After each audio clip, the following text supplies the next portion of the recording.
मामा काय चाललंय? अरे काय काम चाललेत बाबा. तुझी परीक्षा झाली तर रिझल्ट लागला की नाही रे? मार्क किती पडले? अरे काय काम चाललंय त्याचं? अरे काय काम चालू आहे बोललो ना आता सगळं. नाही परीक्षामध्ये झाली होती ना, त्यात मार्क किती पडले तुला? हे काय असेल पडले काहीतरी. अरे काम काय चाललं सांग ना ते.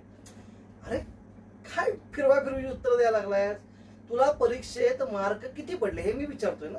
अरे त्यात काय, सगळ्यांना जसे पडले असेल तसे मलाही पडलेत. ते काम काय चाललं सांग काय रे.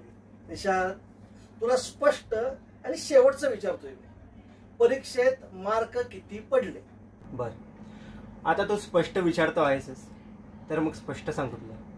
काय रे, तुला मी कधी विचारलं का तुला 10वी-12वीत किती टक्के मार्क पडले ते? गजब बेइज्जती है. तू माझ्या कामाबद्दल विचारत होतास ना तुला. गोलमाल है भाई, सब गोलमाल है.